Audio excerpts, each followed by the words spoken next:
हजरत अली रज़ी अल्लाह ताला अन्हु एक यहूदी से लड़ रहे थे, तू मुझे मार दे या मैं तुझे मार दूं, चल दोनों में लड़ाई हो रही, दोनों चल तू, तलवारें दोनों नहीं, हाथ से कुश्ती हो रही है, लड़ते लड़ते लड़ते लड़ते कभी अली ऊपर कभी अली नीचे, कभी यहूदी ऊपर कभी अली नीचे, कभी अली ऊपर यहूदी नीचे। मेरे भाइयों, इस तरीके से लड़ाई होते होते एक मौका आया कि हजरत अली ने यहूदी के सीने पर चढ़कर उसका गला दबा दिया और पकड़ के कस के और जोर से उसका गला दबाने लगे। यहूदी ने अपने मुंह में थूक जमा किया ऐसे करके और थूक दिया हजरत अली के मुंह पर।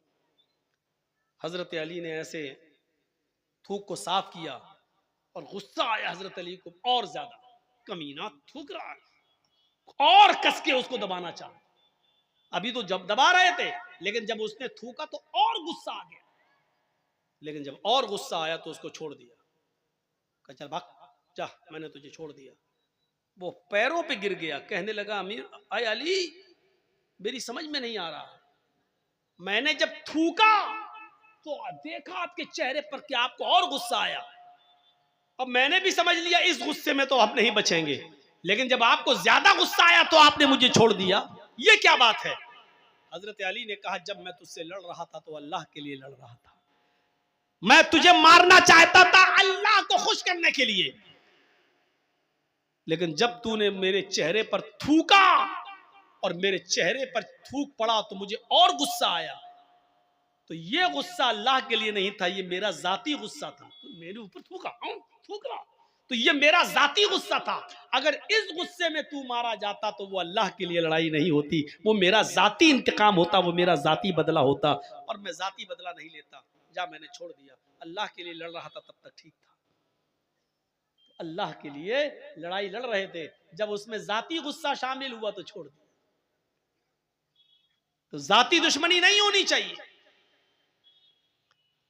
इन चार चीजों को नोट करिए, क्योंकि पांचवी चीज जो हम बताने जा रहे हैं वो आज हमारे मुआशरे और समाज का सबसे बड़ा अलमिया बना हुआ है।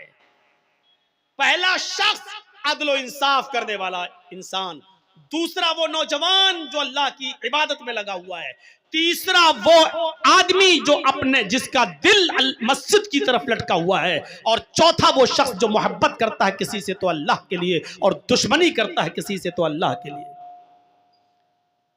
और पांचवा नौजवानों मुआशरे में सबसे बड़ी बुराई यही, वरजुलुन दाअतहु इम्रातुन ज़ात मनसबिन व जमाल फ़क़ाल इन्नी अख़ाफ़ुल्लाह। ऐसा आदमी जिसको किसी खूबसूरत हसीनो जमील औरत ने बुराई के लिए बुलाया, ज़ात मनसबिन शरीफ घर की, व जमाल और खूबसूरत, बदचलन औरतों के बारे में बात नहीं हो रही है, बाजारू औरतें, पेशावर औरतें, जिस्म फरोश औरतें, उनके बारे में बात नहीं हो रही। आपके इलाके की, आपके गांव की कोई शरीफ घर की औरत, ज़ात मनसबिन, हस्बो नसब वाली बेहतरीन शरीफ घराने की लड़की, व जमाल और खूबसूरत औरत, अगर वो आपको बुलाती है कि आओ चलो हमारे साथ ये काम कर लो, ज़ात मनसब पैसे वाली, दौलत वाली, यानी वो आपको पैसा भी दे रही है, वो आपको मौका भी दे रही है, वो आपको तन्हाई में भी ले जा रही है, उसके पास सारे इंतजाम है, वो कह रही है कि मेरा रूम अलग है, मैं पैसा भी दूंगी, मेरे साथ रहो, मेरे साथ खाओ, मैं खाना भी दूंगी, और मेरे साथ तुम गलत काम करोगे मैं तुम्हें इसकी उजरत भी दूंगी, और खूबसूरत भी है। ज़ात मनसबिन, यानी ऐसी औरत ने आपको बुलाया जो खुद अमीर है, जो खुद शरीफ है, जो खुद पैसे वाली है, और जो खुद बहुत ऊंचे घराने की है, और खूबसूरत और हसीन और जमील है। आपके पास कुछ नहीं लेकिन वो आपको दावत दे रही है, आपके पास मौका नहीं लेकिन वो मौका दे रही है, आपके पास तन्हाई की जगह नहीं लेकिन वो आपको तन्हाई की जगह दे रही है। ये सब कुछ होने के बाद फिर आपने ऐसी खूबसूरत, ऐसी हसीन और जमील, और ऐसी जात और मनसब और हसब और नसब वाली और ऐसी शरीफ औरत को देखकर कहा, हट चल भाग यहां से, इन्नी अखाफुल्लाह, मेरा रब मुझे देख रहा है, मैं अल्लाह से डरता हूं, मैं तेरे करीब नहीं जा सकता, मैं ये गलत काम नहीं कर सकता। ऐसी औरत की दावत का इनकार करने वाला और ऐसी औरत के दिल और इरादे को पूरा न करने वाला शख्स अल्लाह के अर्श के साए में होगा, अल्लाह के अर्श के साए में होगा। इमाम इब्ने सीरीन का नाम सुने, बहुत बड़े बुजुर्ग गुजरे हैं, बहुत खूबसूरत थे, बहुत हसीन और जमील थे। ये जिस बस्ती में रहते थे बज़ाज़ी का काम करते थे, कपड़े की गठरी को सर पे लाद कर गली गली मोहल्ले मोहल्ले में जाकर बेचा करते थे, और किसी मस्जिद के इमाम भी थे, लेकर गली गली बेचा करते थे। उस इलाके में एक अमीर ज़ादी बेवा औरत रहती थी, उसका शौहर मर चुका था, उसकी काफी लौंडियां थी, बांदियां थी, खादिमा थी, यानी बहुत पैसे वाली थी, बहुत अमीर थी, अमीर ज़ादी, अमीर की बेटी थी वो। लेकिन उसका शौहर मर गया था और वो अपनी बांदियों, अपनी नौकरानियों के जरिए गांव में, मोहल्ले में और आसपास के इलाके में ऐसे नौजवानों को तलाश करवाती थी अपनी नौकरानियों से कि कोई खूबसूरत नौजवान मिले तो उसको हमारे पास लेकर आओ, और वो उनके साथ गलत काम करती थी। एक बांदी ने, उसकी एक नौकरानी ने अपनी मालिका से कहा, इस बेवा औरत से, कि एक इमाम है, बहुत खूबसूरत है, हसीन और जमील है, नौजवान है, कहो तो मैं उनको तुम्हारे पास लेकर आऊं, कपड़ा बेचते हैं। तो कहा ठीक है, उसको लेकर आओ। इमाम इब्ने सीरीन के पास ये बांदी गई, वो कपड़ा लादे हुए थे, उनसे कहने लगी कि मेरी मालिकन है, वो आपसे कपड़ा खरीदना चाहती हैं, लेकिन वो बहुत पर्दे वाली है, बाहर नहीं निकलती हैं, वो अपने घर पे तुम्हें बुला रही हैं और आपसे वहां कपड़ा खरीदना चाहती हैं। इमाम इब्ने सीरीन रहमतुल्लाह अलैह उस औरत के पास जाते हैं, बांदी बाहर रह जाती है और उस बेवा औरत ने उनको अपने घर के अंदर बुला लिया। ये कपड़ा दिखाने लगे, देखो बहन, देखो देखो, कपड़ा खोल खोल के उनको दिखाने लगे। और उसको तो कपड़ा लेना ही नहीं था। जब उसको कपड़ा लेना नहीं था तो वो दिल लगी की बातें करने लगी, बहलाने फुसलाने की बातें करने लगी, उनको अपनी तरफ माइल करने लगी और कहने लगी मुझे कपड़ा खरीदना ही कब है, आइए मेरे करीब होइए और मेरे साथ जिमा कीजिए, मेरे साथ हम बिस्तरी कीजिए। इमाम इब्ने सीरीन ने सारे कपड़े की गठरी बांधी और उसको पैक करके रखा और फिर उनको वाज करने लगे, नसीहत करने लगे। इन्नल हम्दुलिल्लाह नहमदुहु व नस्तईनुहु व नस्तगफिर, पूरा खुतबा दे डाला और जिना की मजम्मत पर कुरान की आयतें पढ़ पढ़ के उसको बताई और बहुत सी बातें बताने के बाद जहन्नम का अजाब, कब्र के अजाब के बारे में बताया, सब कुछ सुनाया। लेकिन उस बेवा औरत पर कोई फर्क नहीं पड़ा, उसने कुछ नहीं देखा। वो बार बार कहती रही ठीक है, अल्लाह गफूर रहीम है, माफ करने वाला, तुम आओ पहले मेरे पास, तुम आओ पहले मेरे करीब। जब देखा कि वाज और नसीहत का कोई फर्क नहीं पड़ा और ये औरत माइल है, ये जिना पर आमादा है, तो कहने लगे कि अब बचने का कोई रास्ता भी नहीं है। तो इनके दिमाग में ख्याल आया, आए नौजवानों, अल्लाह वाले कैसा कैसा काम कर गए जिना से बचने के लिए, और हम तो ये तसव्वुर भी नहीं कर सकते। इमाम इब्ने सीरीन कहते हैं, अच्छा ये बताओ कि तुम्हारा बाथरूम कहाँ है? मुझे बहुत सख्त लैट्रीन लगी हुई है, मुझे क़ज़ाए हाजत के लिए जाना है, मैं लैट्रीन से फारिग होने के बाद आता हूँ, तुम्हारे पास बैठता हूँ। अच्छा ठीक है, ये है, उसने बता दिया। जब लैट्रीन से निकले तो किचन में घुस गए। किचन में जो नाली थी जिसमें बहुत ज्यादा कचरा अचड़ा जमा हो जाया करता था, उसमें काले रंग की स्याह कीचड़ जमी हुई थी नाली में। इमाम इब्ने सीरीन उसी किचन की नाली के पास बैठ गए और उस नाली से स्याह रंग की काली कीचड़ निकाल कर उन्होंने अपने चेहरे पे मल ली, अपने कपड़ों पे मला, अपनी दाढ़ी आड़ी पे मला और पूरी तरीके से अपने आप को लथपथ कर लिया कीचड़ से। और इसी गंदगी की हालत में उस औरत के पास आए, चलो आओ मिलते हैं, कहाँ मिले? उसने कहा हट हट, बदबू आ रही है, ये क्या करके आया तू? ये जल्दी से कपड़े की गठरी उठाई और भाग गए। और फिर जब गांव में पहुंचे तो एक कुएं से पानी खींचा और वहां जाकर उन्होंने अपने कपड़े धोए और वहां जाकर वो नहाए धोए और उन्होंने गुस्ल किया और अल्लाह का शुक्र अदा किया कि आय अल्लाह, आज तूने मुझे एक औरत के शर्र फितन से तूने मुझे बचा लिया, आज मैं जिना जैसी बदकारी से महफूज हो गया। मेरे प्यारे साथियों, जिना से बचने के लिए गौर करो कि वो औरत, इमाम इब्ने सीरीन अगर उसका इरादा पूरा कर देते तो पैसा भी देती, तन्हाई भी दे रही थी, अमीर भी थी, कपड़ा भी नहीं खरीदती और पैसा भी दे रही थी उनको, सब कुछ। लेकिन इमाम इब्ने सीरीन के पास सब कुछ था, मौका था, तन्हाई थी और वो बेवा औरत खूबसूरत भी थी, लेकिन इन सब के बावजूद अल्लाह का खौफ था और अपने आप को बचाया। उससे कहा अल्लाह से डर, ये जिंदगी चंद दिनों की है, अल्लाह की मुंह दिखाना है, नसीहतें की लेकिन वो नहीं मानी। मेरे प्यारे साथियों, तब इमाम इब्ने सीरीन ने अपने आप को ऐसे बचाया। नौजवानों, इस जिनाकारी और बदकारी के रास्ते से अपने आप को बचा लेने वाला और किसी खूबसूरत औरत की दावत पर यह कह देने वाला कि इन्नी अखाफुल्लाह, मैं अल्लाह से डरता हूं, ऐसा शख्स भी कयामत के दिन अल्लाह के अर्श के साए में होगा। बुखारी शरीफ के अंदर एक वाकया आया है, जब मरसद इब्ने अबी मरसद एक सहाबी हैं, ईमान लाए, इस्लाम कबूल किया, तो अल्लाह के रसूल ने उनसे कहा कि तुम मक्के जाओ, और मक्के में हमारे बहुत से मुसलमान सहाबा कैद है, काफिरों के चंगुल में हैं, उनसे छुड़ाकर चुपके चुपके मदीने की तरफ लाओ, उनको वहां से छुड़ाओ। तो ये रात में मक्के पहुंचते थे और रात में जाते थे, चुपके से किसी घर में घुसते थे, जहां कोई मुसलमान साहबी कैदी होता था उसको उठाकर लाते थे और फिर उसकी बेड़ियों को तोड़ते थे और फिर उसको मदीना भेज दिया करते थे, क्योंकि इस्लाम लाने से पहले खुद ये चोर थे, इस्लाम लाने से पहले खुद ये चोर थे, इनको बेड़ियां तोड़ने में महारत थी, ये जानते थे। तो अल्लाह के रसूल ने इनसे वही काम लिया कि तुम अब मुसलमान सहाबा की बेड़ियां तोड़कर उनको काफिरों से छुड़ाओ, उनके ऊपर जुल्म कर रहे हैं वो काफिर, उनको छुड़ाओ। तो एक दिन ये मक्के के अंदर पहुंच गए और उसी जगह चले गए जहां मुसलमान साहबा कैद थे। रात की तारीकी का फायदा उठाया और एक दीवार के पीछे छिप गए।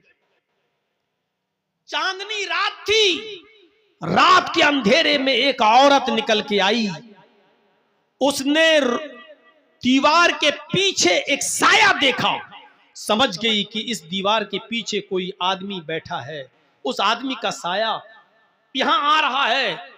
वो गई, दीवार के पीछे क्या देखती है कि एक आदमी बैठा हुआ है, और देखते ही उसको पहचान गई, कहने लगी तुम तो मरसद हो, तुम तो मरसद हो। मरसद ने देखा, मरसद भी पहचान गए, कहने लगे तुम तो अनाक हो, तुम तो अनाक हो। कहां? जमाने जाहिलियत में जब मरसद इस्लाम नहीं लाए थे तो इस औरत के साथ उनके नाजायज ताल्लुकात थे, कई मर्तबा इस औरत के साथ मिल चुके थे, लंबे तलंगे लंबे चौड़े थे, वो अनाक उनकी दीवानी थी। इतने दिनों के बाद आज देखती है, कहती है मरसद पुरानी यादें ताजा हो गई, कितने साल के बाद तुम आए हो, चलो हमारे घर चलो, हमारे घर में कोई नहीं, आज की रात हमारे साथ सो जाओ, वही रात गुजारो। मरसद इब्ने अबी मरसद कहते हैं क्या या नाक, अब इन हाथों ने मोहम्मद रसूलुल्लाह के हाथों को छू लिया है, ये हाथ मोहम्मद रसूलुल्लाह से टच हो चुके हैं, इन हाथों ने मोहम्मद रसूलुल्लाह से मुसाफा कर लिया है। आया नाक, अब हराम औरत की तरफ में हाथ नहीं बढ़ा सकता, आया नाक बेहतर है कि तुम चली जाओ। अनाक कहने लगी अच्छा अब तुम बदल गए हो, मेरी आरज़ू और मेरे अरमानों का तुम गला घोंट रहे हो, इतने सालों के बाद आए हो, अगर तुमने मेरे इरादे और मेरे अरमान और मेरी आरज़ुओं को पूरा न किया तो मैं चिल्ला दूंगी।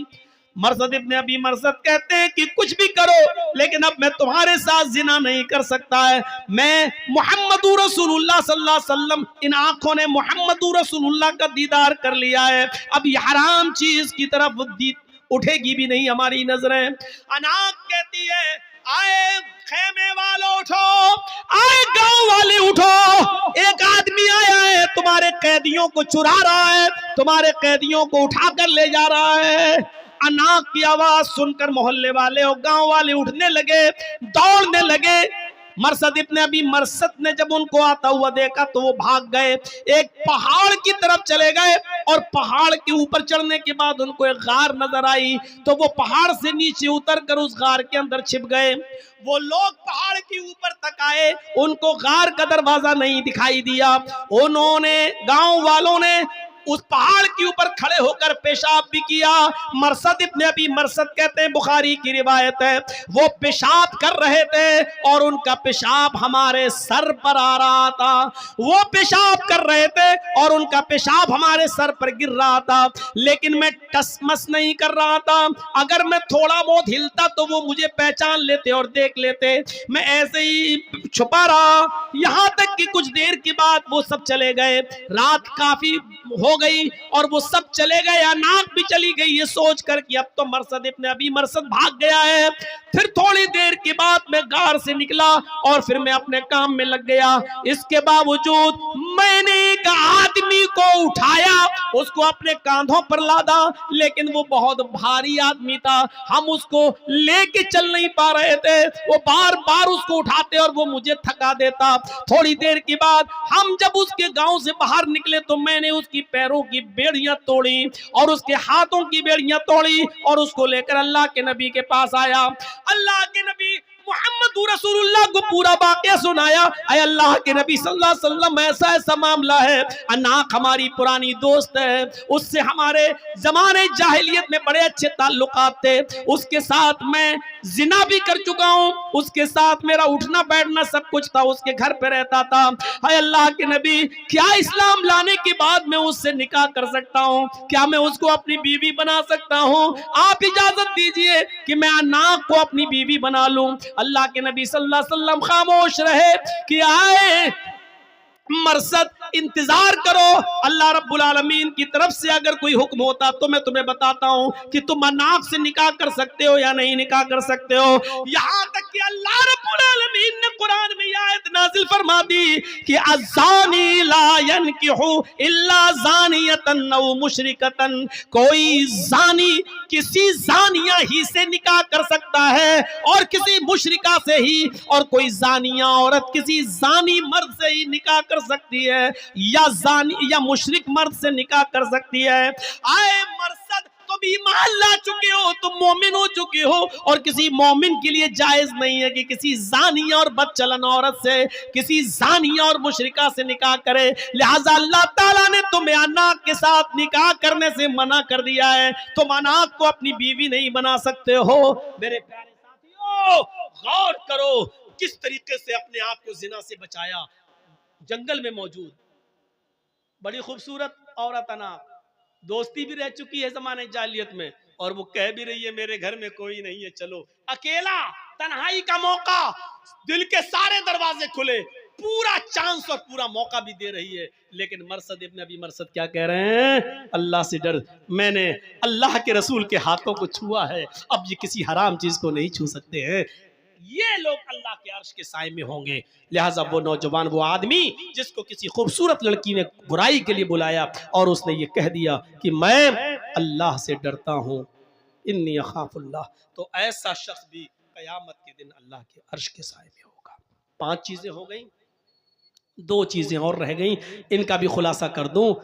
वरजुलुन तसद्दक़ बिसदक़तिन फअख़फ़ाहा, किसी ने अगर सदका किया, किसी को दिया चुपके से, इतने चुपके से दिया कि दाएं हाथ से दिया बाएं को भी खबर ना हो, तो ऐसा शख्स जो चुपके चुपके किसी को सदका करता है, किसी की गरीब की मदद चुपके से करता है, ऐसा शख्स भी अल्लाह के अर्श के साए में होगा। ये नहीं रमजान के महीने में किसी गरीब की मदद कर रहे हैं, 5 किलो आटा, 2 किलो तेल, 1 किलो चीनी, शरबत की बोतल, खजूर, और उसका व्हाट्सएप पे फोटो खींच के व्हाट्सएप पे भी डाल रहे हैं। आज मैंने 20 लोगों को किट दी है, आज मैंने 50 लोगों को गल्ला पहुंचाया है, आज हमने 50 लोगों को, गरीब लोगों को साड़ी दी है। मेरे भाइयों, ऐसे लोग अर्श के साए में नहीं होंगे जो अपने नेकियों की नुमाइश करते फिरे और जिसको दे रहे हो उसको भी जलील करते फिरे बेचारे को। अरे किसी गरीब को दे दो, ना तुम्हारी बीवी को पता चले, ना जिसको दे रहे हो उसके बारे में किसी को पता चले कि उस बेचारे की मदद की है, उसका पर्दा रहने दो। इस तरीके से दो दाएं हाथ से कि बाएं को भी खबर ना हो, यानी कानो कान, हमारे जबान में बोला जाता है ना, कानो कान किसी को खबर ना हो, इस तरीके से सदका करो। बुखारी की एक रिवायत है कि एक शख्स कहता है, आय अल्लाह आज की रात मैं सदका करूंगा और मैं चुपके से दूंगा, किसी जरूरतमंद को दूंगा। फिर वो रात में उठा और चुपके से निकला और उसने एक जरूरतमंद को रात में देखा, उसके हाथ में उसने अपना सदका, अपना ज़कात का माल, अपना सदका का माल उसको दे दिया। सुबह जब वो मार्केट की तरफ गया तो रास्ते में बातें हो रही थी, कुछ लोग कह रहे थे, देखो अल्लाह का नेक बंदा बेचारा रात में किसी को सदका देने के लिए निकला, वो चाहता था कि किसी गरीब को दूं, लेकिन किसी चोर को दे दिया उसने। इसने कहा, अल्लाह मेरी नीयत तो नहीं थी चोर को देने की, मेरी नीयत तो थी गरीब की मदद करने की, लेकिन अब धोखे से चोर के पास पहुंच गया तो मैं क्या कर सकता हूं। अल्लाह आज मैं फिर निकलूंगा और किसी गरीब की मदद करूंगा। दूसरे दिन वो फिर रात में निकला चुपके से, आज फिर किसी गरीब आदमी को उसने देखा जो रात में मौका, उसने पूछा तुम जरूरतमंद हो? कहा हाँ। उसने सदके का माल उसको दे दिया। सुबह हो के रास्ते में फिर बातें हुई कि देखो आज भी बेचारा धोखा खा गया, कोई निकला और किसी गरीब की मदद करना चाहता था लेकिन धोखा खा गया। आज तो उसने एक बहुत बड़े अमीर के हाथ में पैसा पकड़ा दिया, आज तो बहुत बड़े अमीर की मदद कर दी, जबकि सदका तो गरीब के लिए है, लेकिन धोखा खा गया, उसने अमीर को दे दिया। इसने कहा, अल्लाह मैं किसी गरीब की मदद करना चाहता था लेकिन आज भी धोखा खा गया, पता नहीं क्या हो रहा है। अय अल्लाह मेरे किसी के चेहरे पर तो लिखा नहीं है कि कौन अमीर कौन गरीब। अब मेरे पास और भी सदके का माल है, आज की रात में निकलूंगा तो मेरी मदद करना और किसी मुस्तहिक तक पहुंचा देना, जिस जो मुस्तहिक हो, जो उसका जो गरीब हो। अय अल्लाह मैं चुपके ही से दूंगा, इस तरह दूंगा कि किसी तीसरे को पता नहीं चलना चाहिए। वो रात की तारीकी में तीसरे दिन भी निकला और जब तीसरे दिन निकलता है तो फिर किसी गरीब को ढूंढता है तो क्या देखता है कि एक औरत बैठी हुई है, मायूस है, परेशान हाल है। ये उस औरत के पास गया, कहता बहन इतनी रात में तुम अकेली मजबूर नजर आती हो। उसने कहा कि मैं बहुत मजबूर औरत हूँ, मेरी मजबूरी का फायदा मत उठाओ, रात के अंधेरे में मेरे साथ मजबूरी का फायदा मत उठाओ, जाओ यहाँ से। उसने कहा मैं मजबूर ही इंसान को देख रहा हूँ, 2 दिन से मैं बराबर धोखा खा रहा हूं, ये लीजिए। उसने चुपके से सदके का माल उस औरत को दे दिया। खुश था कि आज तो मेरा सदका किसी अच्छी जगह पहुंच गया, किसी सही जगह पे चला गया। सुबह होता है, सुबह होती है तो जैसे ये मार्केट की तरफ गया, लोगों में चर्चे हो रहे थे, तुम्हें मालूम है? कहा नहीं। कहा क्या हुआ? कहा अल्लाह का नेक बंदा आज भी बेचारा सदका करने निकला और किसी गरीब की मदद करना चाहता था, लेकिन आज उसने एक बदचलन और बदकार औरत को सदका कर दिया, अपना माल किसी जानी और बदचलन औरत को दे दिया। उसका काम रात में रोजाना निकलने का है और कस्टमर तलाश करके जिस्म बेचती है, उनसे पैसा लेती है। इसने कहा अल्लाह मुझे सवाब नहीं मिले तो गुनाह भी मत देना, इसलिए कि मेरी नीयत तो अच्छी थी गरीब की मदद करने की, लेकिन मैं 3 दिन धोखा खा गया और अब मेरे पास ज़कात का सदके का सारा माल भी खत्म हो गया। अगर तू मुझे सवाब न दे तो गुनाह भी मत देना, क्योंकि मैंने जानबूझकर किसी अमीर की, चोर की और बदकार औरत की मदद नहीं की। जब रात में ये सोया तो ख्वाब देखता है कि कोई कह रहा है, बुखारी की हदीस, रात में ख्वाब देखता कोई कह रहा है तू मायूस मत हो, नादिम मत हो, अल्लाह ने तेरे सदके को कबूल कर लिया। हो सकता है कि जिस चोर ने चोर को तूने सदका किया, हो सकता है कि वो चोर तेरे सदके का माल पाकर अपनी चोरी से तौबा कर ले। हो सकता है जिस अमीर आदमी को तूने सदका दिया वो तौबा कर ले और उस पैसे को गरीब और मिस्कीनों में खर्च कर दे। जिस बदचलन औरत के हाथ में तूने पैसा दिया, सदका किया, हो सकता है कि वो अपने जिना से तौबा कर ले और तेरे दिए हुए सदके के माल से वो अपने बीवी, अपने बच्चों की और अपने शौहर की देख रेख करे, और हो सकता है कि तौबा कर ले। तूने अनजाने में ऐसा काम किया, अल्लाह ने तेरे सदके को कबूल कर लिया।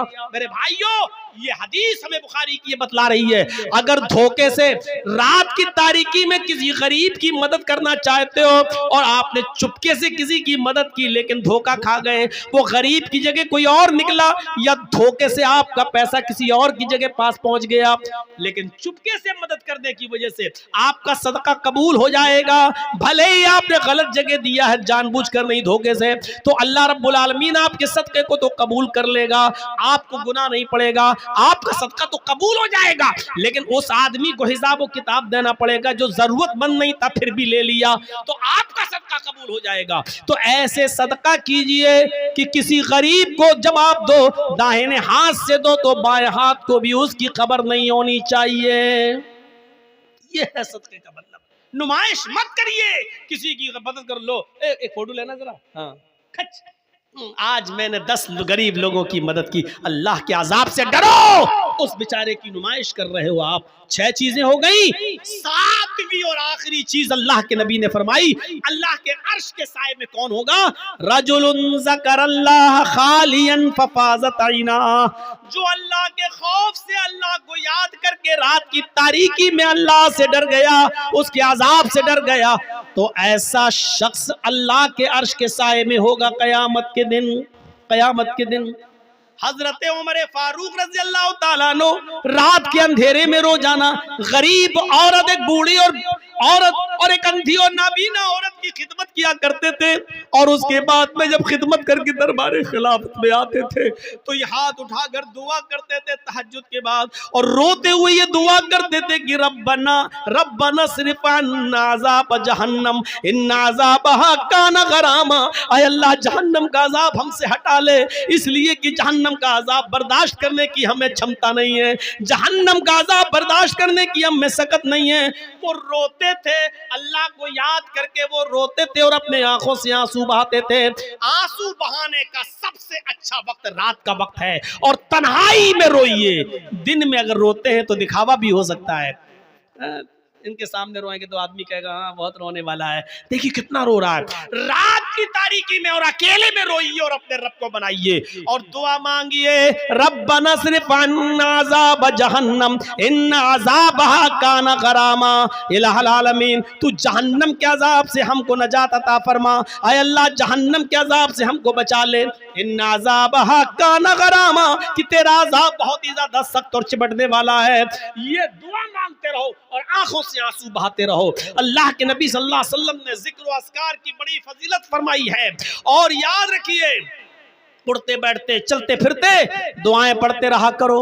कम से कम ये दुआ भी, यही दुआ पढ़ते रहो, रब्बिग़फिरली रब्बिग़फिरली, ऐ अल्लाह मुझे बख्श दे, ऐ अल्लाह मुझे बख्श दे। ये दुआ पढ़ते रहो। अल्लाहुम्मा इन्नी ज़लमतु नफ्सी ज़ुल्मन कसीरा वला यग़फिरुज़्ज़ुनूबा इल्ला अंत फ़ग़फ़िरली मग़फ़िरतम मिन इंदिका वरहमनी इन्नका अंतल गफ़ूरुर रहीम। ये दुआ अल्लाह के नबी ने अबू बकर सिद्दीक को सिखलाई थी। अबू बकर ने कहा था अल्लाह के नबी ऐसी दुआ बताओ जिस दुआ को पढ़कर मैं अपने गुनाहों की माफी मांगता रहूं। अल्लाह को याद करो तन्हाई में और आंखों से जिसके आंसू बह गए, ऐसा शख्स भी कयामत के दिन अर्श के साए में होगा। तो फिर से एक बार गिन लीजिए, अदलो इंसाफ करने वाला एक, वो नौजवान जो अपने रब की इबादत में लगा हुआ है, 2, तीसरा वो आदमी जिसका दिल मस्जिद की तरफ लटका हुआ है और हमेशा नमाज के बारे में सोच रहा है, 4था वो शख्स जो किसी से मोहब्बत करता है तो अल्लाह के लिए और दुश्मनी करता है किसी से तो अल्लाह के लिए, और 5वां वो शख्स जिसको किसी खूबसूरत और शरीफ खानदान की लड़की ने गलत काम के लिए बुलाया और उसने कह दिया मैं अल्लाह से डरता हूं, मैं तेरे करीब नहीं जाऊंगा, तो ये शख्स भी अल्लाह के अर्श के साए में 5। और 6ठा शख्स वो जिसने चुपके से खामोशी के साथ सदका और खैरात किया, किसी को कानो कान उसकी खबर नहीं, ये भी अल्लाह के अर्श के साए में होगा। और 7वां वो आदमी जिसने अल्लाह को तन्हाई में याद किया और उसकी आंखों से आंसू आ गए, तो क़यामत के दिन ये भी अल्लाह के अर्श के साए में होगा। ये 7 खूबियां अपने अंदर पैदा कीजिए और अल्लाह के अर्श का साया पाइए। याद रखिए जन्नत और जहन्नम का फैसला तो बाद में होगा, पहले हमें क़यामत के दिन उस सूरज की जासूस तपिश से बचना है और उसकी गर्मी से बचना है। 50,000 साल का दिन होगा और सूरज की गर्मी हमारे सरों पर होगी, हम पसीने में डूब रहे होंगे। ऐसे मौके पर जिसको अल्लाह के अर्श का साया नहीं मिलेगा, उसके लिए वो दिन बहुत खतरनाक दिन होगा, और जो अल्लाह के अर्श का साया पा जाएगा वो मुतमईन होगा, चैन और सुकून के साथ होगा। मेरे भाइयों, जहन्नम में जो दुर्गत होगी वो अलग, ये 50,000 साल का दिन भी हमारे ऊपर एक पहाड़ बन के गुजरेगा और हमारे लिए मुसीबत होगा। इसलिए ये 7 खूबियां अपने अंदर पैदा करने की कोशिश कीजिए। वो 7 खूबियां क्या हैं, वो 7 किस्म के लोग कौन हैं? आइए।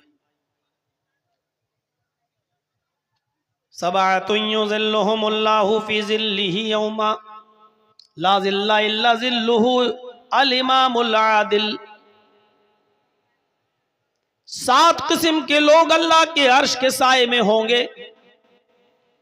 यौमा ला ज़िल्ला इल्ला ज़िल्लुहु, उस दिन अल्लाह के अर्श के साए के अलावा कोई दूसरा साया नहीं होगा।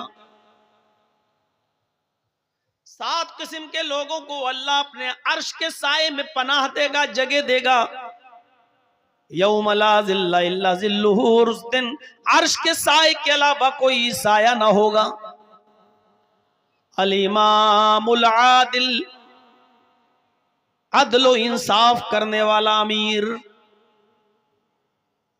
अदलो इंसाफ करने वाला इमाम, अदलो इंसाफ करने वाला हुक्मरां, हाकिम वक्त। पहला शख्स। वशाबुन नशा फी इबादत रब्बी, दूसरा वो नौजवान जो अपने रब की इबादत में लगा हुआ है, वो नौजवान जिस का मिजाज सिर्फ अपने रब की इबादत करने क्या है, बस वो अपने रब की इबादत में लगा हुआ है। तीसरा वरजुलुन कल्बुहु मुअल्लकुन फिल मसाजिद, वो आदमी जिसका दिल मस्जिद की तरफ अटका हुआ है। अभी जोहर पढ़ के आया, घर पे काम कर रहा है, उसका दिमाग लगा है असर का वक्त कब होगा। असर पढ़ के निकला है, कुछ काम कर रहा है, बार बार घड़ी देख रहा है, बार बार आसमान की तरफ देख रहा है कि मगरिब का वक्त कब होगा। जिसका दिल मस्जिद की तरफ लगा हुआ है। 3 वरजुलानी तहाब्बा फिल्लाह इज्तमा अलैहि व तफर्रका अलैहि, और वो 2 लोग जो आपस में किसी से मोहब्बत करते हैं तो अल्लाह के लिए, और किसी से नफरत करते हैं तो भी अल्लाह के लिए। अपना जाती मफाद और अपनी जाती दुश्मनी नहीं होती है। अगर किसी से दोस्ती है तो अल्लाह के लिए, और अगर किसी से दुश्मनी भी हुई है तो अल्लाह के लिए। 4 किस्म के लोग हो गए। 5वां शख्स याद कीजिए, 5वां नौजवान, 5वां आदमी। वरजुलुन तलबतहु इम्राअतुन ज़ात मनसबिन व जमाल फ़क़ाल इन्नी अख़ाफ़ुल्लाह, वो नौजवान आदमी, वो शख्स जिसको किसी खूबसूरत और हसीन और जमील औरत ने और इज्जतदार और शरीफ खानदान की औरत ने उसको गुनाह करने की दावत दी, उसको बुराई की तरफ बुलाया, उसको अपनी तरफ माइल किया, उसको अपनी तरफ लुभाना चाहती है, उसके साथ मुंह काला करने की दावत दे रही है, उसके साथ जिना करना चाहती है और उसको बुला रही है, उसको दावत दे रही है गुनाह करने की। और इस आदमी ने उसकी दावत के मिलने के बाद, उसकी तरफ से निमंत्रण मिलने के बाद, न्योता मिलने के बाद, बुराई का मौका होने के बावजूद उस औरत को झाड़ते हुए, फटकारते हुए कह दिया, दूर हट, इन्नी अखाफुल्लाह, मैं अल्लाह से डरता हूं। ये 5वां आदमी भी अल्लाह के अर्श के साए में होगा। और 6ठा शख्स कौन होगा?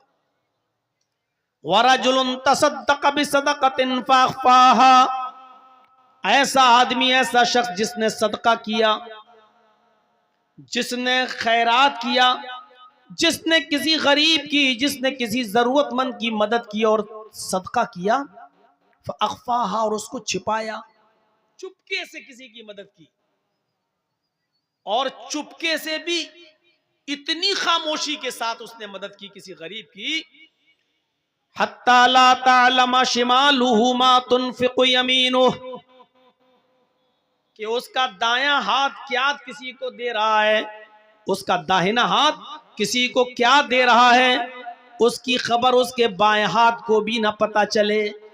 यानी चुपके से आप बाप ने किसी को कुछ दिया, बेटे को भी पता नहीं चला, शौहर किसी की मदद कर रहा, बीवी को भी पता नहीं चल रहा है, और उस आदमी को भी बदनाम नहीं कर रहा है जिसकी वो मदद कर रहा है।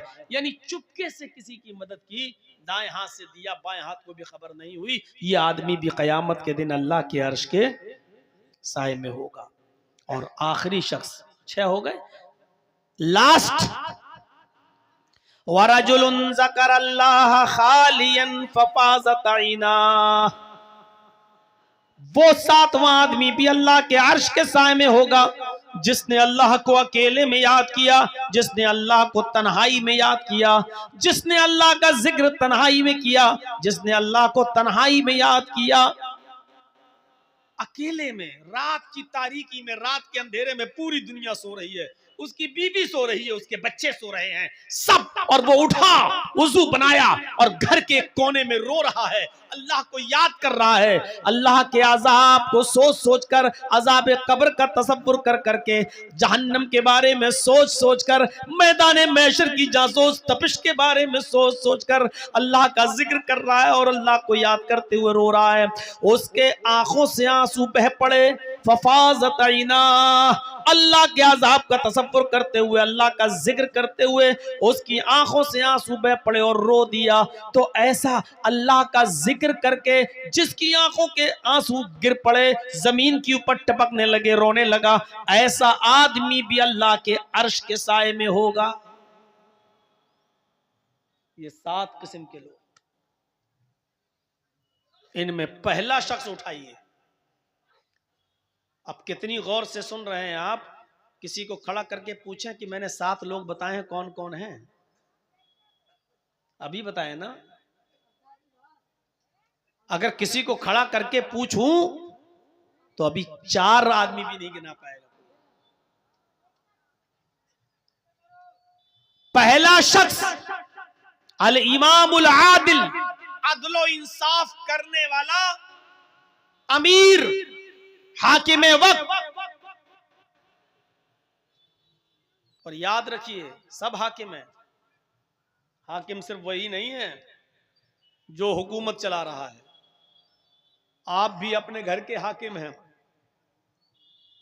अल्लाह ताला ने मर्द को औरत का हाकिम बनाया है, अर्रिजालु क़व्वामूना अलन निसा, मर्द औरतों पर हाकिम है।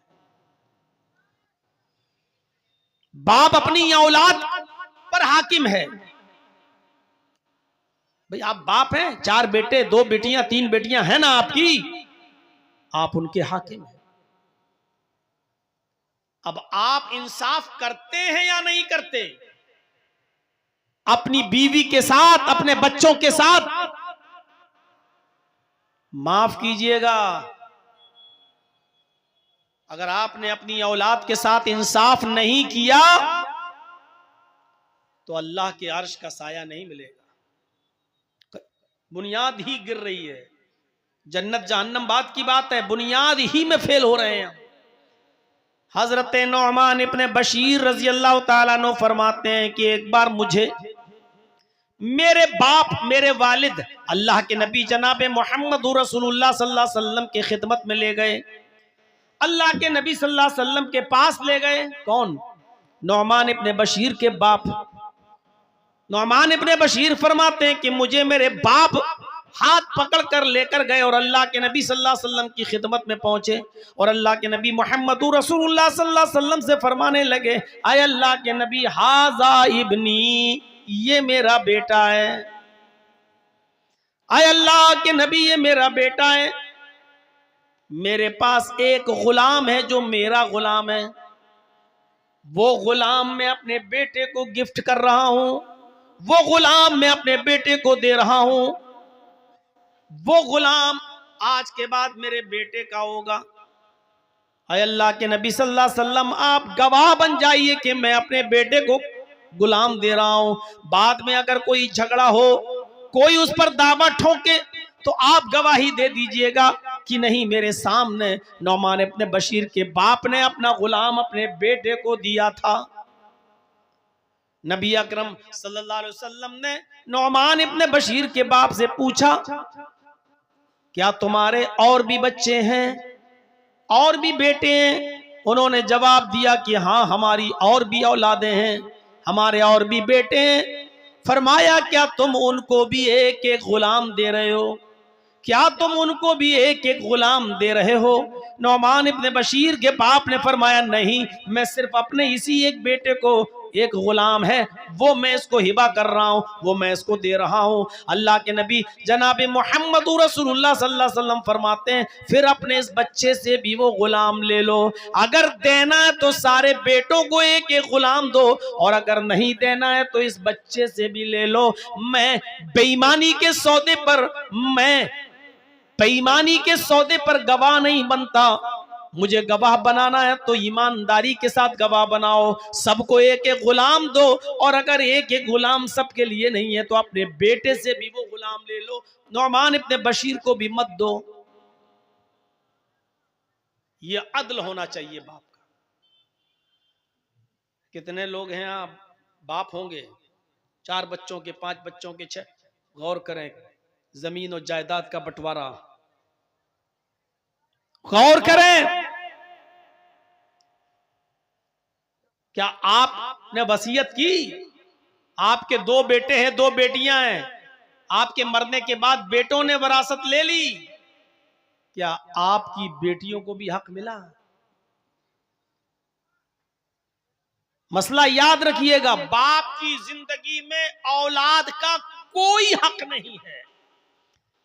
बाप की जिंदगी में औलाद का कोई हक नहीं है।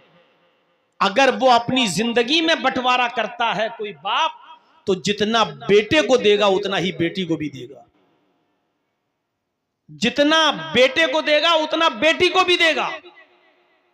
हाँ, अगर बाप ने जिंदगी में बंटवारा नहीं किया तो बाप की वरासत बाप के इंतकाल के बाद जब तकसीम होगी तो जितना बेटे को मिलेगा उससे आधा बेटी का भी हक बनेगा, लेकिन वरासत मरने के बाद तकसीम होगी तब।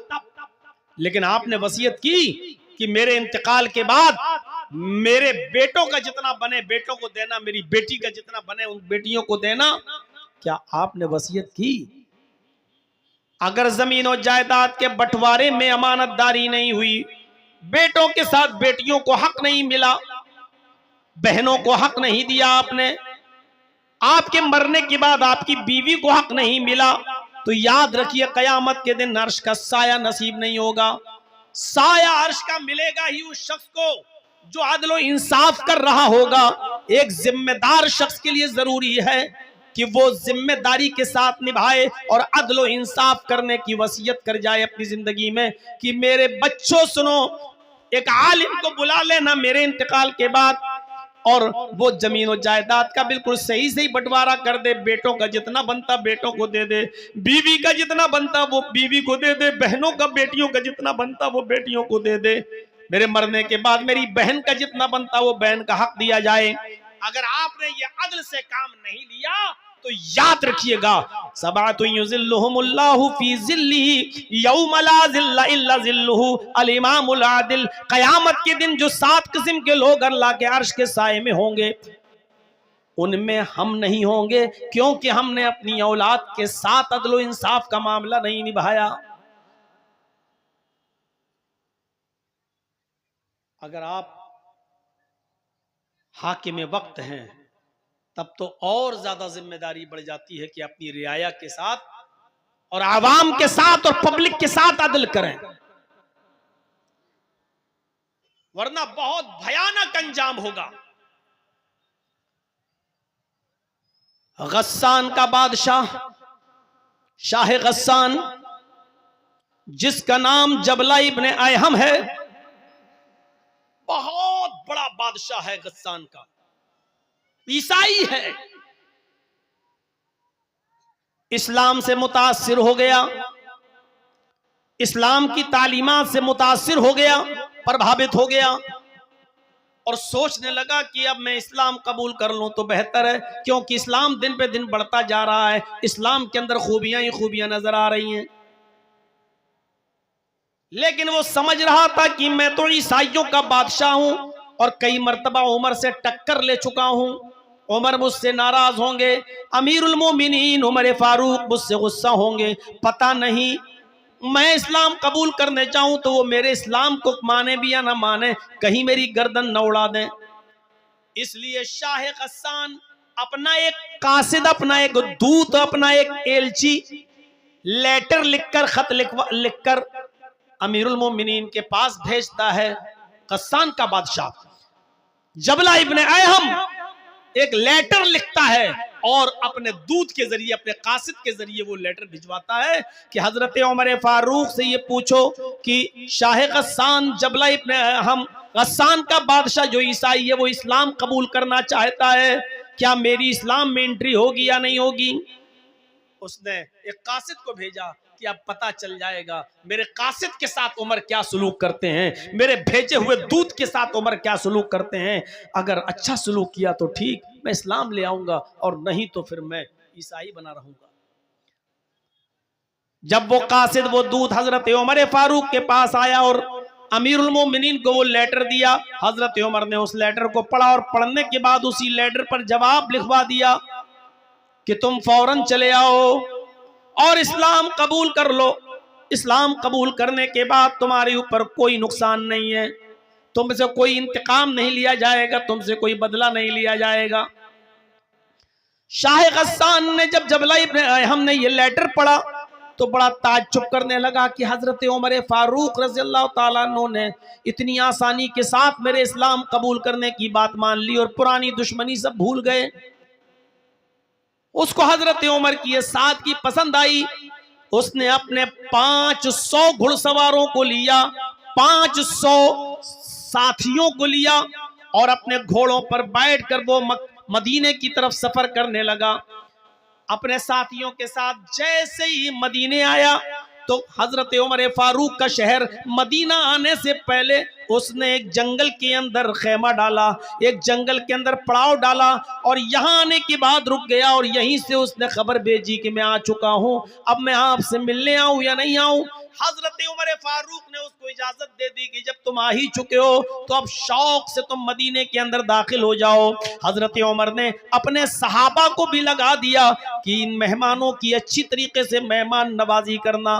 वो शाह गस्सान बेहतरीन मुकुट और ताज पहने हुए, दोनों तरफ उसके डायमंड हीरे लगे हुए, कीमती हीरे लगे हुए है, कबूतर के अंडे के मानिंद कीमती हीरे जड़े हुए ताज पहनकर वो ईसाइयों का बादशाह, गस्सान का बादशाह जब मदीने में अपने 500 साथियों के साथ दाखिल होता है तो हजरत उमर फारूक ने इस काफिले का बहुत स्वागत किया, बहुत अच्छी खातिर मदारात की और इनकी मेहमान नवाजी की और कलमा पढ़ाकर उसको इस्लाम कबूल करवा दिया। वो मुसलमान हो गया। शाह गस्सान ईसाइयों का बादशाह, वो मुसलमान हो जाता है। जो चीज मैं आपको बताना चाहता हूं वो सुनते रहिए नौजवानों। ये तकरीर मेरी आज की और दूसरी जगहों की तकरीरों से बिल्कुल अलग है, बिल्कुल अलग हटकर है। ये वाकयात मैंने आज तक किसी और तकरीर में अपनी 20-22 साल की जिंदगी में तकरीरी दौर में नहीं बताए जो आज मैंने आपके सामने ये रखा है। वो शाह गस्सान जब मदीने में दाखिल होता है 500 साथियों के साथ और इस्लाम ले आता है, हजरत उमर फारूक उसकी इज्जत और खातिर मदारात कर रहे हैं। इन्हीं दिनों में हज का सीजन शुरू हो जाता है, इन्हीं दिनों में हज का सीजन शुरू हो जाता है। मदीने से लोग मक्के की तरफ हज करने जा रहे हैं। हजरत उमर फारूक ने शाह गस्सान से जबला इब्ने अयहम से कहा कि क्यों ना आपको भी हज का मौका मिल रहा है, तुम भी चलो और तुम भी हज कर लो। हम लोग जा रहे हैं हज करने के लिए, आए गस्सान के बादशाह, तो मैं भी हज मुबारक हो और मैं चाहता हूं कि तुम भी मेरे साथ हज करने के लिए चलो। वो भी तैयार हो गया और शाह गस्सान जब तैयार होता है हज करने के लिए रवाना हुआ अपने साथियों के साथ। और ये सब लोग जब मक्के में पहुंचे तो अलग अलग हो गए। चलो जाओ, अब तवाफ के बाद मिलेंगे, उम्रे के बाद मिलेंगे, बाद में मुलाकात होगी। हजरत उमर भी तवाफ करने लगे। और खाने काबा पहुंचने के बाद शाह गस्सान भी तवाफ करने लगा। एक खूबसूरत लुंगी पहने हुए था एहराम की शक्ल में, ऊपर एक चादर डाले हुए था और बेहतरीन किस्म की एक लुंगी पहने हुए था। बादशाह था, चूंकि वो पैसों की उसके पास कोई कमी नहीं थी। वो तवाफ करने लगा। दौरान तवाफ एक नौजवान सहाबी से, जो एराबी था, जो देहाती था, वो नौजवान सहाबी भी तवाफ कर रहा था। भीड़ ज्यादा होने की वजह से इस नौजवान आदमी का पैर शाह गस्सान की लुंगी के ऊपर रख गया। ऐसे वो तवाफ हो रहा था तो ऐसे वो पैर से लुंगी दब गई, शाह गस्सान की लुंगी दब गई। शाह गस्सान जब आगे बढ़ा तो उसकी लुंगी खुल गई। शाह गस्सान की लुंगी खुल गई। चादर इतनी लंबी थी ऊपर वाली, जो नीचे तक थी उसकी शर्मगाह नहीं दिखाई दी, सतर नहीं खुला, उसकी लुंगी खुल गई। इसने जल्दी से, नौजवान ने, इस मुसलमान सहाबी ने जल्दी से उसकी लुंगी उठाकर उसको दी कि भाई गलती से, धोखे से मेरा पैर तुम्हारी चादर पर, तुम्हारी लुंगी पर रख गया।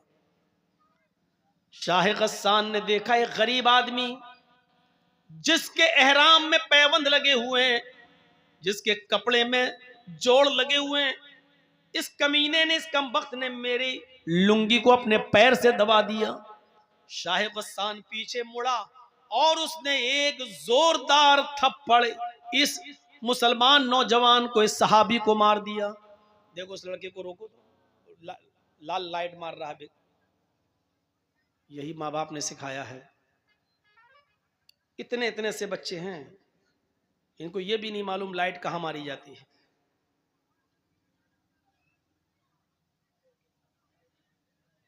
उसने एक जोरदार थप्पड़ इस नौजवान को, इस देहाती मुसलमान सहाबी को मारा। थप्पड़ इतनी जोर का लगा कि उस नौजवान देहाती सहाबी की आंख फूट गई, उसकी एक आंख बाहर आ गई। वो नौजवान उस वक्त कुछ नहीं बोला, खामोश रहा और उसने अपना तवाफ पूरा किया। उसके बाद फिर वो अपने कबीले में गया। कबीले की लड़ाई बहुत बुरी होती है। जब वो अपने कबीले में पहुंचा तो लोगों ने पूछा कि तुम्हारी आंख कैसे फूटी। उसने बताया कि ऐसा ऐसा मामला हो गया और शाह गस्सान के बादशाह ने एक थप्पड़ मारा और थप्पड़ इतनी जोर से मारा कि मेरी आंख फूट गई। पूरे कबीले के लोग आग बगूला हो गए। अरे नया नया इस्लाम लाया और इतनी हेकड़ी, हमारे आदमी को मारेगा।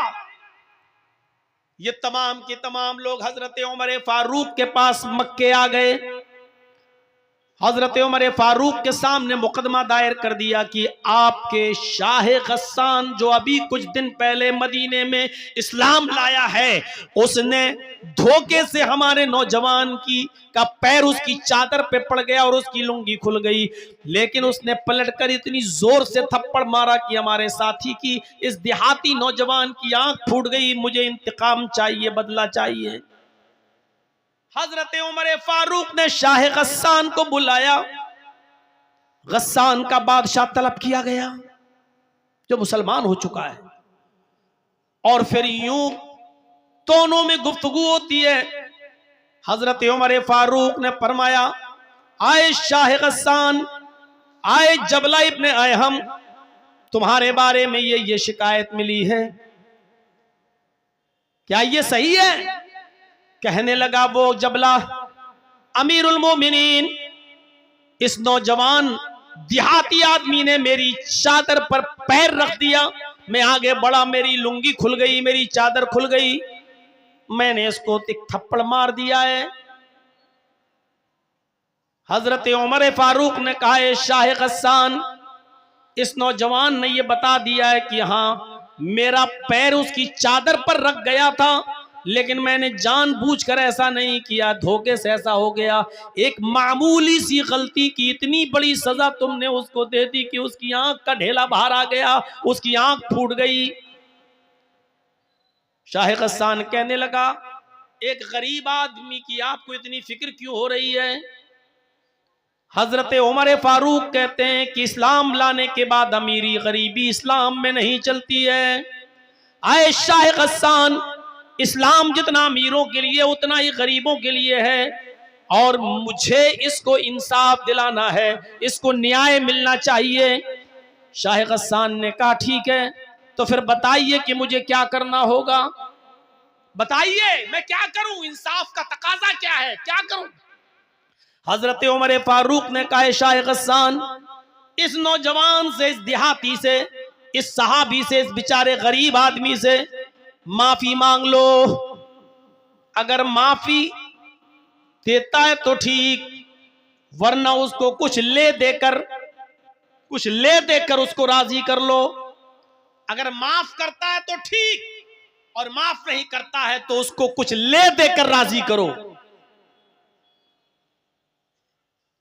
शाह गस्सान कहने लगा, एक मामूली आदमी से, मैं गस्सान का बादशाह हूं और मैंने बादशाहत की है, अमीरुल मोमिनीन मैं बादशाह हूं, मेरा बाप भी बादशाह रह चुका है, मेरा दादा भी गस्सान का बादशाह रह चुका है, मैं खानदानी बादशाहत से चला आ रहा हूं, और मैं बादशाह होने के बाद एक मामूली आदमी से, एक गरीब आदमी से माफी मांगूंगा, ये बिल्कुल नहीं हो सकता है। मैं किसी भी कीमत पर माफी मांगने के लिए तैयार नहीं हूं, मैं एक मामूली आदमी से माफी मांगूंगा। हजरत उमर फारूक ने कहा, तो फिर इंतकाम के लिए तैयार हो जाओ। उसने कहा, कैसा इंतकाम? कहा, आंख के बदले आंख, तुम्हारी भी आंख फोड़ी जाएगी। गौर करो, ये किससे कह रहे हैं हजरत उमर फारूक, जो अभी चंद दिन पहले इस्लाम लाया है, बादशाह है, 500 लोगों के साथ इस्लाम लाया है, गस्सान का बादशाह है। कहा, मेरी आंख फोड़ी जाएगी? कहा, हाँ। तो कहने लगा, फिर मैं ऐसे इस्लाम को छोड़ने के लिए तैयार हूं। आए अमीरुल मोमिनीन, जिसमें अमीरों का ख्याल न रखा जाए, जिसमें बादशाहों की बादशाहत का भी ख्याल न रखा जाए, जिसमें उनकी इज्जत और तौकीर का ख्याल न हो, तो ऐसे इस्लाम को फिर मैं छोड़ दूंगा। हजरत उमर ने कहा, ये तुम्हारी मर्जी। उसने कहा, ठीक है, मैं इस्लाम छोड़ने के लिए तैयार हूं, लेकिन इससे माफी नहीं मांगूंगा। हजरत उमर फारूक ने कहा, अगर इस्लाम छोड़ते हो तो याद रखना, मुर्तद की जो सजा है इस्लाम में वो मैं तुम्हें दूंगा, और मुर्तद की सजा यह है कि इस्लाम जो नहीं लाया वो तो चैन के साथ है, वो तो सुकून के साथ है, लेकिन इस्लाम लाने के बाद फिर इस्लाम को छोड़कर किसी और मजहब में कोई जाता है तो फिर इस्लाम में उसकी सजा है कि उसकी गर्दन उड़ाई जाए। अगर तुम इस्लाम को छोड़ने का इरादा बना रहे हो तो फिर मैं तुम्हारी गर्दन उड़ाने के लिए तैयार हूं। अभी तो आंख फुड़वा लो, तुम्हारा मामला बन जाएगा, आंख के बदले आंख। और अगर इस्लाम को छोड़ने की धमकी दी तो मुर्तद की सजा यह है इस्लाम में कि उसकी गर्दन उड़ा दी जाए, मैं तुम्हारी गर्दन उड़ा दूंगा। वो चारों तरफ से फंस गया। शाह गस्सान माफी मांग रहा है तो छोटा हो रहा है, आंख फुड़वा नहीं सकता, मुर्तद हो जाए तो कत्ल।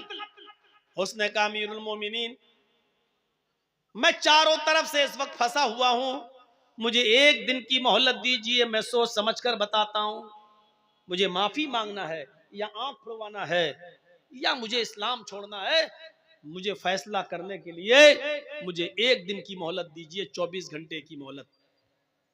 हजरत उमर फारूक ने कहा, ठीक है, मैं तुम्हें एक दिन की मोहलत देता हूं, सोच समझकर बताओ, माफी मांग लोगे, वो अगर माफ कर देगा तो ठीक, और मुझे उम्मीद है कि इंशाअल्लाह वो माफ कर देगा, लेकिन ये उसका मामला है, वो करे या ना करे, ले दे के मामला बना लो, जितने में वो तैयार हो जाए। इस पे भी नहीं बनता है तो फिर आंख फुड़वाओ, कोई एक फैसला, जाओ, मैं तुम्हें एक दिन की मोहलत देता हूं। वो अपने बस्ती में गया जहां रुका हुआ था 500 आदमियों के साथ, और उन लोगों से कहता है कि ऐसा ऐसा मामला है, इस इस्लाम में हमारी कोई इज्जत नहीं है, तौकीर नहीं है, हमको गरीबों के साथ लाके बिठा दिया गया और कहा कि इसको बदला दो, लिहाजा रात की तन्हाई होने दो, जब सारी दुनिया बेहोशी में सो रही होगी उस वक्त हम 500 आदमी यहां से फरार हो जाएंगे। लिहाजा जैसी रात की तारीकी हुई, रात का अंधेरा आया और सब लोग ख्वाब गफलत में बेहोश होकर जब सोने लगे, तो शाह गस्सान जबला इब्न हम अपने 500 साथियों के साथ रात के अंधेरे का फायदा उठाकर भाग गया और वो गस्सान पहुंच गया। मेरे प्यारे साथियों, हजरत उमर फारूक ने उसकी कोई परवाह नहीं की। 500 लोग चले गए जाए, लेकिन इंसाफ का मर्डर नहीं होना चाहिए, अदल बाकी रहना चाहिए।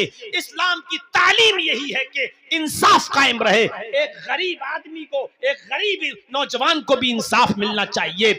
हजरत उमर फारूक ने कहा, नौजवान वो गया 500 आदमियों को भी ले गया, कोई परवाह नहीं, अल्लाह का शुक्र है कि मैंने अदल को बचाया, मैंने न्याय को बचाया, मैंने इंसाफ को बचाया। मेरे भाइयों, ऐसा अदल करने वाला अमीरुल मोमिनीन हजरत उमर फारूक जैसा शख्स कयामत के दिन अर्श के साए में होगा।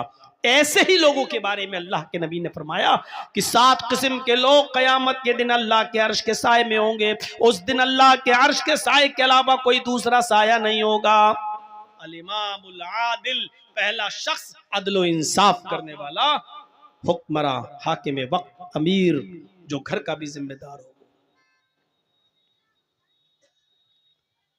कबीले बनु मखजूम की एक औरत जिसका नाम फातिमा था, चोरी में पकड़ी गई, अल्लाह के रसूल के पास लाई गई। नबी अकरम सल्लल्लाहु अलैहि वसल्लम ने फरमाया, इसकी चोरी इतनी ज्यादा है कि हद को पहुंच रही है, इसका हाथ काट डालो। लोगों ने कहा, अमीर घर की है, बड़े ऊंचे और इज्जतदार घराने की औरत है, अगर इसका हाथ कट गया तब तो नाक ही कट जाएगी उस खानदान की, उस कबीले की। नबी अकरम के सबसे करीबी और सबसे चहीते सहाबी हजरत उसामा के पास सिफारिश के लिए भेजा गया उसामा को कि आप अल्लाह के रसूल के बहुत करीबी लोग हैं, करीबी हैं, आप नबी से सिफारिश कीजिए, शायद अल्लाह के रसूल आपकी बात मान जाएं और उस औरत का हाथ ना कटवाएं। अल्लाह के रसूल ने उसामा से कहा, आए उसामा, अतशफाउ फी हद्दिन मिन हुदूदिल्लाह,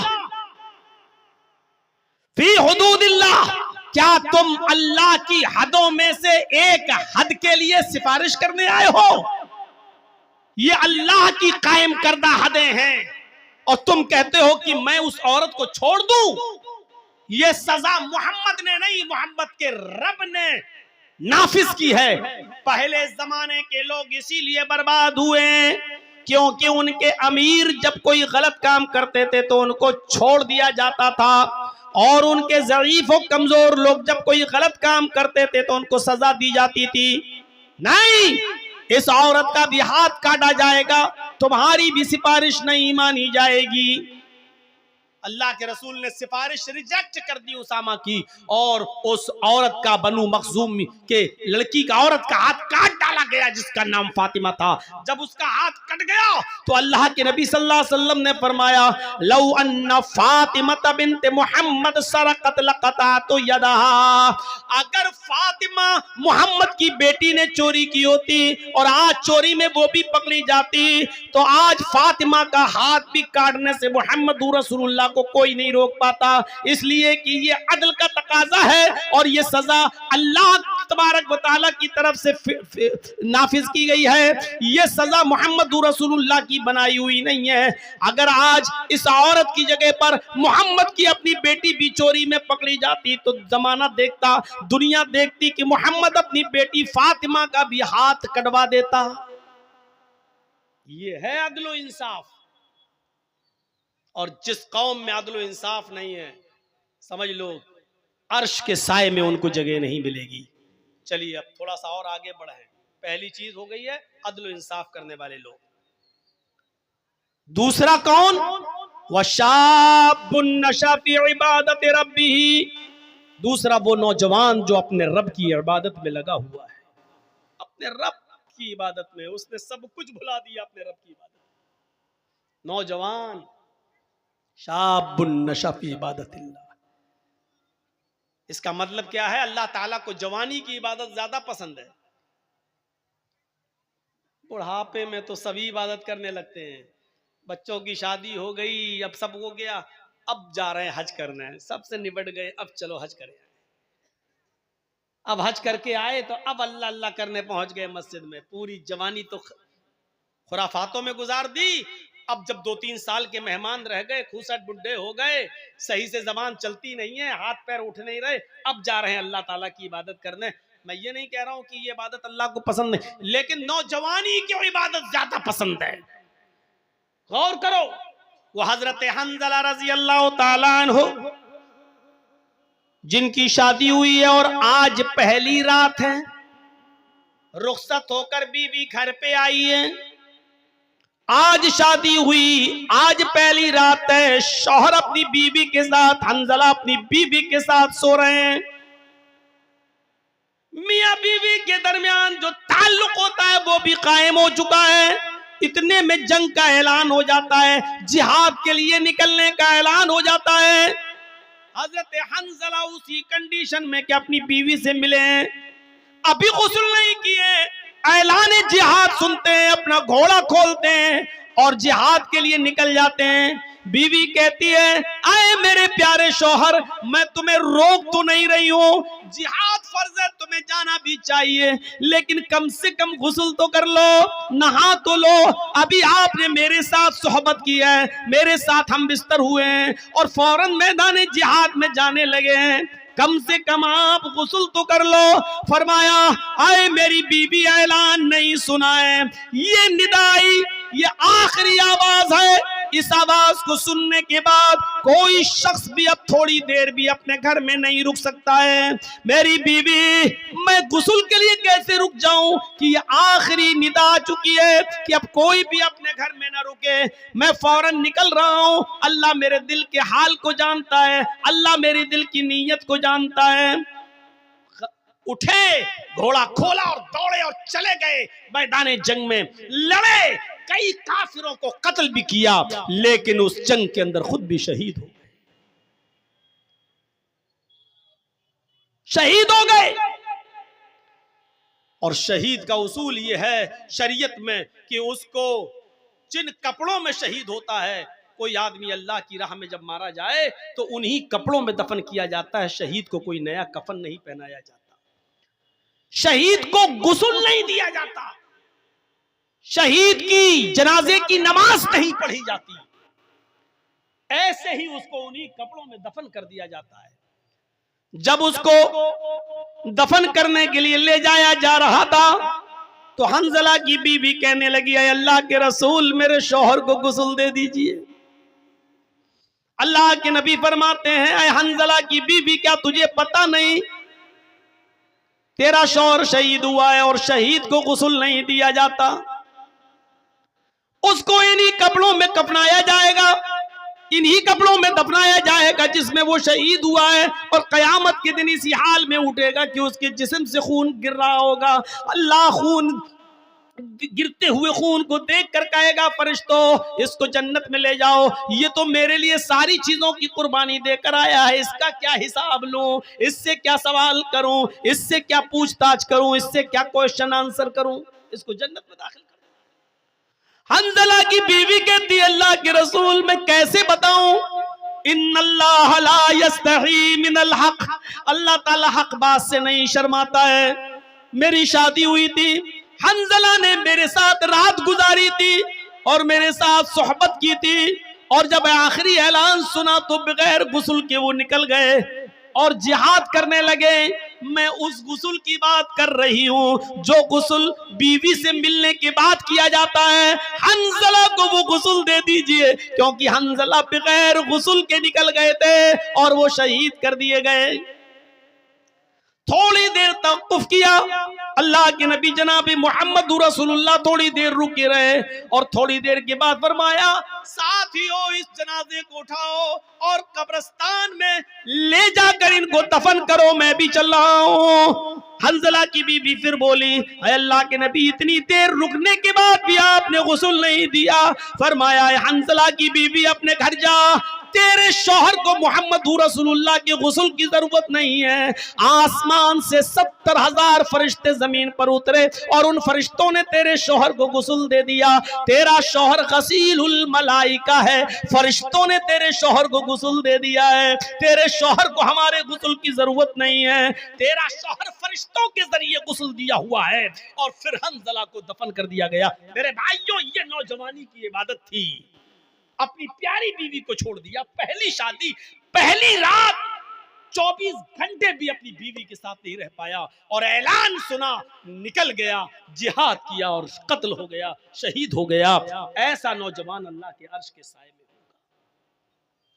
वशाबुन नशा फी इबादत रब्बी, वो उक़बा इब्न नाफ़े जिसने इस्लाम का परचम लहराते लहराते, दाएं इस्लाम बाएं इस्लाम, पीछे इस्लाम, सामने समंदर, अल्लाह मैं दाएं देखता हूं तो तेरे नबी का झंडा लहरा रहा है, बाएं जहां जाता हूं तेरे नबी का परचम लहरा रहा है, पीछे मुड़ के देखता हूं और जहां जहां तक मैं गया हूं तेरे नबी का झंडा लहर चुका है, सामने समंदर है, अब मैं क्या करूं।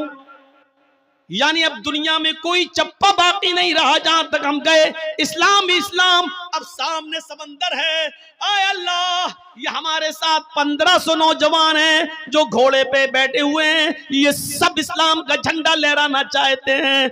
मैंने दाएं बाएं और पीछे तो इस्लाम लहरा दिया है, तेरे नबी का झंडा फहरा दिया है, लेकिन आगे समंदर है। आय अल्लाह, अब मैं क्या करूं। उसने समंदर के पास अपनी तलवारों को गाड़ा, समंदर के पानी से वुजू बनाया और वहीं पर नमाज पढ़ दी। नमाज अदा करने के बाद कहने लगा वो नौजवान उक़बा इब्न नाफ़े, आय अल्लाह, अगर मैं इस समंदर के बारे में जान जाऊं कि इस समंदर को पार करने के बाद भी तेरी कोई मखलूक रहती है, इस समंदर को क्रॉस करने के बाद कोई तेरी बस्ती आबाद है जहां तेरे बंदे रहते हैं, तो आय अल्लाह, अगर मुझे इस बात का इल्म हो जाए तो कसम है तेरे इज्जत व जलाल की, मैं अपने घोड़ों को समंदरों में डाल दूंगा और समंदर से तैरते तैरते उस बस्ती तक पहुंचने की कोशिश करूंगा और उस वक्त तक चैन के साथ नहीं सोऊंगा जब तक कि उस बस्ती में भी तेरे नबी जनाबे मोहम्मद रसूलुल्लाह का परचम न लहरा दूं। उक़बा इब्न नाफ़े के अंदर ये कौन सा जज्बा था, इबादत का जज्बा, ये कौन सी इबादत थी, ये कौन सी रियादत थी। मेरे भाइयों, ऐसे ही इबादत करने वाले और हर वक्त नमाज की तरफ, हर वक्त इबादत की तरफ, अल्लाह की इबादत की तरफ जिनका दिमाग लगा हुआ है और जो इबादत में लगे हुए हैं, ये लोग अल्लाह के अर्श के साए में होंगे। ये अल्लाह के अर्श के साए में हम और आप सर्दियों के दिनों में, दिसंबर की और जनवरी की सर्दी में जो अपने ऊपर से कंबल न हटा सके, जो लिहाफ की कुर्बानी न दे सके, जो अपनी नींद की कुर्बानी न दे सके और तसव्वुर किए बैठा हुआ है कि हम अल्लाह के अर्श के साए में होंगे, हमें जन्नत मिलेगी। मेरे भाइयों, जन्नत इतनी सस्ती और इतनी आसान भी नहीं है। दो चीजें, अदल व इंसाफ करने वाला और दूसरा वो नौजवान जो अल्लाह अपने रब की इबादत में लगा हुआ है। अब तीसरी चीज पे आई है, वरजुलुन ज़करल्लाह खालियन फफाज़त ऐना वरजुलुन क़ल्बुहु मुअल्लकुन फिल मसाजिद। तीसरा वो आदमी जिसका दिल मस्जिद की तरफ लगा हुआ है, जिसकी तशरीह मैंने अभी हल्की सी की थी। ज़ोहर पढ़ के आया, घर पे काम कर रहा है, अभी टाइम है, हाँ अभी अवसर में टाइम है, बार बार घड़ी देख रहा है, बार बार सूरज देख रहा है, बार बार आसमान देख रहा है, बार बार कान लगा रहा है, अजान की आवाज तो नहीं आ रही। और जैसे ही असर की अजान हुई फौरन मस्जिद, असर पढ़ के आया, मगरिब की तरफ दिमाग लगा हुआ, फौरन मगरिब, मगरिब पढ़ के आया, घर पे कुछ खाना वाना खाया, बार बार उसका दिमाग, उसका दिल मस्जिद की तरफ लगा है, कब ईशा हो, कब ईशा हो, कब ईशा हो। और जैसे ईशा का वक्त हुआ फौरन मस्जिद में, ईशा के बाद सो रहा है घर में, बार बार बीच में रात में आंख खुलती है, बार बार घड़ी देख रहा है, बार बार बाहर निकल के देखता कहीं फजर का वक्त तो नहीं हो गया है। और जैसे ही फजर की अजान का वक्त हुआ, फौरन मस्जिद में कल्बुहु मुअल्लकुन फिल मसाजिद, जिसका दिल लटका हुआ है मस्जिद। हजरत मुसअब रज़ी अल्लाह ताला अन्हु आमिर इब्ने अब्दुल्लाह इब्ने जुबैर का वाकया नकल करते हैं। हजरत मुसअब इब्ने उमैर हजरत आमिर इब्ने अब्दुल्लाह इब्ने जुबैर का वाकया नकल करते हुए कहते हैं कि वो सख्त बीमार, आखिरी सांसें ले रहे हैं, काफी कमजोरी और जिस्म में उनकी नकाहत है, कमजोरी है। और इतने में उनके कानों में अजान की आवाज जाती है। और नोट कीजिएगा, ये मगरिब की अजान है, मगरिब की अजान की आवाज उनके कानों में जाती है। अल्लाहु अकबर, अल्लाहु अकबर। अजान की आवाज सुनते ही आमिर इब्ने अब्दुल्लाह इब्ने जुबैर कहते हैं अपने घर वालों से, मुझे उठाओ और मस्जिद की तरफ लेकर चलो। बच्चों ने कहा, रे आपकी हालत देखिए क्या है, आप नहीं जा सकते, आप लेटे रहिए, ऐसे ही लेट के नमाज पढ़ लीजिए। आमिर इब्ने अब्दुल्लाह इब्ने जुबैर का जो जवाब था वो सुनिए। कहते हैं कि मेरे बच्चों, मैं अल्लाह के दाई की आवाज पर लब्बैक क्यों न कहूं। अल्लाह की तरफ बुलाने वाला दाई दावत दे रहा है नमाज की, मैं उसकी दावत पर लब्बैक कैसे न कहूं। मुझे थोड़ा सा सहारा दे दो, मुझे उठा दो और मुझे मस्जिद तक पहुंचा दो। बीमार हैं, आखिरी वक्त है, अभी आपको पता चल जाएगा उनका आखिरी वक्त भी है, किस कंडीशन में है वो। जब उन्होंने जिद की कि मेरे बच्चों देखो, कयामत के दिन में तुम सबका गरिमान पकड़ूंगा अगर तुमने मुझे मस्जिद में नहीं पहुंचाया। ये आवाज की अजान की आवाज मेरे कानों में पड़ गई। अब अल्लाह के दाई की आवाज पर लब्बैक कहना जरूरी है, मुझे मस्जिद में जाना है। अब उनकी जिद के आगे उनके बच्चों ने उनको उठाया, मोहल्ले के 2-4 लोग और आ गए, उन्होंने भी सहारा दिया और घर में किसी तरीके से उनको वुजू करवाने के बाद मस्जिद में दाखिल कर दिया। वो मस्जिद में दाखिल हो जाते हैं और जमात के साथ मगरिब की नमाज पढ़ने लगते हैं। और जब नमाज पढ़ते हैं तो आप अंदाजा लगा सकते हैं कि मगरिब की 3 रकातें होती हैं। वो बैठकर नमाज अदा कर रहे हैं, अभी 1 रकात ही वो नमाज अदा कर सके कि 1 रकात नमाज पढ़ने के बाद उनका इंतकाल हो जाता है। वो उसी मस्जिद के अंदर 1 रकात नमाज पढ़ने के बाद इंतकाल कर जाते हैं। अब आप अंदाजा लगा सकते हैं कि वो कितने बीमार रहे होंगे। इतनी बड़ी बीमारी के बावजूद वो ये कह रहे हैं कि अजान की आवाज जब मेरे कानों में पहुंच गई है तो फिर मैं अल्लाह के दाई और अल्लाह की तरफ बुलाने वाले आदमी की दावत पर मैं लब्बैक कैसे न कहूं, उसकी आवाज पर मैं लब्बैक क्यों न कहूं। लिहाजा मुझे वहां तक पहुंचाओ। और पहुंचाया गया और 1 रकात पढ़ी और इंतकाल कर गए। इनका दिल मस्जिद की तरफ लगा हुआ था। रजुलुन कल्बुहु मुअल्लकुन फिल मसाजिद, ये है अजान हो रही है लेकिन मुझे मस्जिद में पहुंचाओ, अजान हो रही है मस्जिद में पहुंचाओ। यहाँ अजान होती है, हम लोग चाय पीते हैं। यहाँ अजान हो रही है, हम लोग बाजारों में सब्जियां खरीद रहे हैं। यहाँ अजान हो रही है, हम लोग अपने कारोबार में लगे हुए हैं। यहाँ अजान हो रही है, हम अपने बैंक में नौकरी कर रहे हैं। यहाँ अजान हो रही है, हम अपने बिजनेस में लगे हुए हैं। यहाँ अजान हो रही है, हम अपने खेतों में लगे हुए हैं, अपने कारोबार में लगे हुए हैं। और तसव्वुर है कि हम जन्नत में जाएंगे। अरे अल्लाह के अर्श का साया नहीं मिलेगा, जन्नत तो बहुत दूर की बात, अल्लाह के अर्श का साया भी नहीं मिलेगा। इमाम बगवी ने अपनी मशहूर मायानाज किताब सियर के अंदर उबैदुल्लाह अल कवारीरी का एक वाक़या नकल किया है कि वो शाम बसरा के रहने वाले थे। बसरा के उनके घर कोई मेहमान आ गए।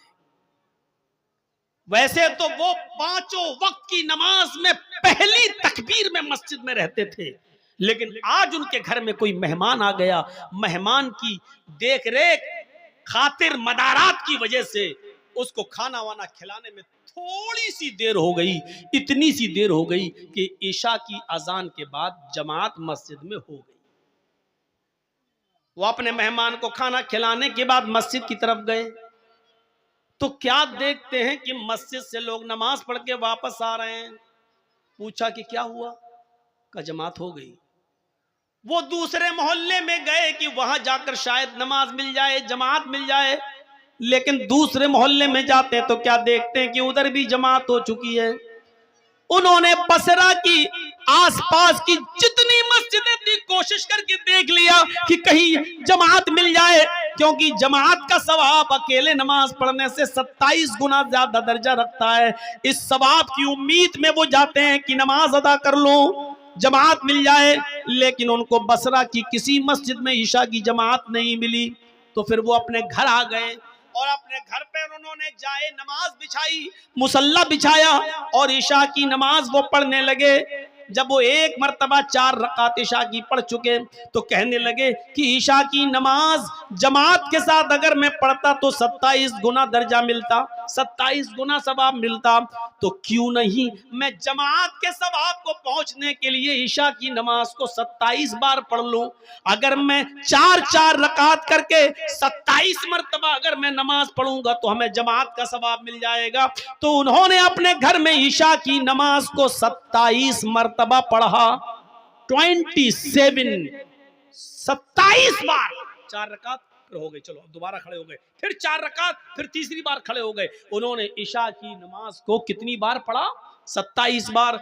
उसके बाद मुतमईन हो गए कि अब मुझे जमात का सवाब मिल गया, यानी इंशाअल्लाह जो जमात मुझसे छूटी है उसके बराबर सवाब मिल जाएगा। इसके बाद जब बिस्तर पे सोने गए, अल्लामा बगवी, इमाम बगवी सियर में नकल करते हैं, जब वो बिस्तर पर लेटते हैं तो ख्वाब में देखते हैं कि वो घुड़सवारों के साथ दौड़ रहे हैं। एक कौम है, एक कुछ लोग जो अपने अपने घोड़ों को दौड़ा रहे हैं, मुकाबला कर रहे हैं। उबैदुल्लाह अल-क़वारीरी भी उस कौम के साथ अपने घोड़े को दौड़ा रहे हैं और क्या देखते हैं कि सारे लोग आगे आगे जा रहे हैं, सबके घोड़े मुझसे आगे दौड़ रहे हैं, मेरा घोड़ा सबसे पीछे की तरफ है। मेरे घोड़े से आगे एक और आदमी है, वो भी अपना घोड़ा दौड़ा रहा है।